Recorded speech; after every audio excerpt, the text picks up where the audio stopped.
சட்டம் ஒழுங்கு சரியில்லை. ஆண்கள் ஏன்னா முதல்ல இவங்க திருந்தணும். ஒவ்வொரு வீட்லேயும் ஃபஸ்ட்டு வந்து அவங்க பையனுங்க பிள்ளை ஒழுங்காக வளர்க்கணும். ஸோ மைண்ட் இருக்கணும். ஒவ்வொருத்தருக்கு பின்னாடி ஒரு சேஃப்டி இருக்கணும். பட் வந்து ஃபஸ்ட்டு செல்ஃப் டிசிப்ளின் இருக்கணும்ல. எல்லாம் இருக்கும். உலகம் ஃபுல்லாக ஜென்ஸ் இருக்காங்க. உலகம் ஃபுல்லாக எல்லா லேடிஸ் ஒர்க் பண்ணுறாங்க. எல்லாமே இருக்காங்க. ஆனால் ஃபஸ்ட்டு வந்து ஜென்ஸ் ஆர் இந்த தப்பு பண்ணுறவங்க ஸோ செல்ஃப் டிசிப்ளினாக இருக்கணும்ல. அவங்க பண்ணக்கூடாது. ஸோ ஒரு பொண்ணு வந்து 12 மணி கூட அவங்க இது கீழாப்பாக்கம் பஸ் ஸ்டாண்ட் வந்திருக்கலாம். அவங்களுக்கான சேஃப்டி அவங்க வெயிட் பண்ணி அவங்க போயிருப்பாங்க. ஸோ அதை கைட் பண்ணுறது யார்?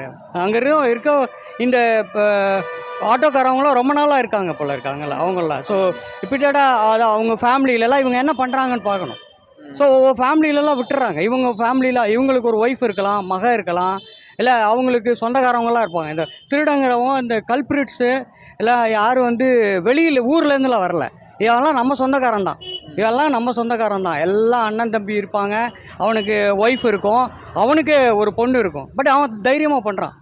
அதுதான் பிரச்சனை. ஸோ லா அண்ட் ஆர்டர் எல்லாமே இருக்குது. போலீஸ் எல்லா பக்கமும் இருக்காங்க. பட் தப்பு செய்கிறவன் துணிஞ்சு செய்கிறான். அவன் திருந்தாமல் அந்த எந்த மாற்றமே வராது. எவ்வளோ ரிஸ்ட்ரிக்டான ஈவன் மரண தண்டனை இருக்குது. பட்டு செல்ஃப் டிசிப்ளினாக இருக்கணும்ல.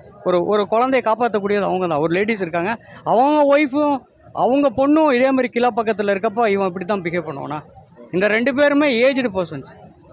அவங்க பொண்ணு பேத்தி வயசு பொண்ணு. ஸோ இவன் எப்படி இவனை திருத்த போகிறோம்? என் சமூகம் தான் ஆண்கள் முதல்ல திருந்தணும். செய்யக்கூடியவங்க முதல்ல திருந்தணும். இப்போ இது மட்டும் இல்லை, நேற்று மணப்பறையில் நடந்த இன்சிடெண்ட்டுமே அவரும் ஏஜ்டு பர்சனு, அவ்வளோ பெரிய ஸ்கூலோட கரஸ்பாண்டட் இருக்கார். ஸோ எப்படி ஒரு சின்ன பொண்ணை போய் செய்கிறார்? ஸோ செல்ஃப் டிசிப்ளின் நீங்கள் இப்போ எனக்கே ஷாக்காக இருக்குது சார். நேற்று நடந்த மேட்டர். ஆமாம், மணப்பறையில் அந்த ஸ்கூலில் நடந்த ஒரு சின்ன பொண்ணை வந்து மிஸ்பிஹேவ் பண்ணியிருக்காரு. ஸோ ஸ்கூலே அடிச்சு நொறுக்கிட்டாங்க. ஸோ இது எங்கே இவ்வளோ பெரிய டிசிப்ளின்டு ஒரு ஸ்கூலில் ஒரு கரஸ்பாண்டண்ட்டு, நீங்கள் இவ்வளோ பெரிய ஸ்கூலில் டிசிப்ளினை போதிக்கிறவங்க நீங்களே மாறலையே. உங்களை யார் வந்து பின்னாடியே நின்று கேட்பா? உங்களுக்கு உள்ள போலீஸு நின்று, ஒவ்வொரு ஜென்ஸுக்கு பின்னாடி ஒரு போலீஸ் நின்று அவங்கள எப்படி கைட் பண்ணுவாங்க? யார் மாறணும்? சட்டம் எல்லாமே ஓகே தான். அன்டில் அன்லெஸ் இவங்க நம்ம தான் சமூகம். ஸோ அவருக்கு ஒரு ஒய்ஃப் இருக்குது, அவருக்கு குழந்தை இருக்குது, அவர் தானே மாறி இருக்கணும். அவர் மாற ஆண்கள் சரியில்லை. ஆண்கள் நான் செய்கிறவங்கள சொல்கிறேன்.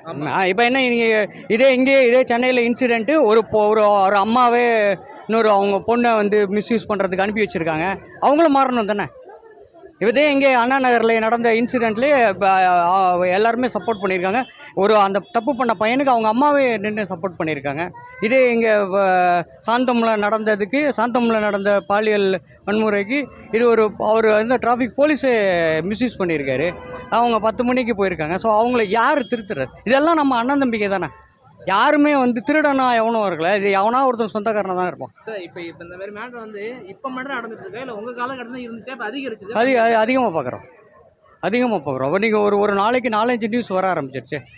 பாலியல் வன்முறை, பாலியலில் ஒவ்வொருத்தரையும் இது பண்ணிடுறது, அந்த மாதிரி. அதாவது முன்னாடி இல்லை, உறுதியாக சொல்ல முடியும். இந்த 5 வருஷத்தில் அதிகமாக தான் பார்க்குறோம்.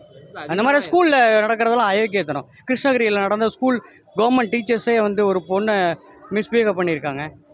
கவர்மெண்ட் 3 டீச்சர்ஸு 3 பேரும் ஓரளவு நானாக 2 விஷயம் சொல்கிறேன். இது மாதிரி இது கொடுக்குறோம்ல, அதெல்லாம் மிகப்பெரிய கொடுக்குறோம். ஒவ்வொருத்தரும் 1.25 லட்ச ரூபா சம்பளம் வாங்குறவன் கவர்மெண்ட் டீச்சர்ஸு. என்ன அவனுக்கெல்லாம் கேடு. அவனால் வந்து ஒரு பொண்ணை மிஸ்பிஹேவ் பண்ணியிருக்கான். எப்படி நம்புறது? ஸ்கூலுக்கு அனுப்புவாங்களா? இந்த ஜென்ரேஷனில் தமிழ்நாட்டில் தானே பொண்ணுங்களை படிக்க வச்சு மேலே கொண்டு வராங்க. இந்த ஐக்கியத்தனத்தெல்லாம் பண்ணுறவன்லாம் யார்?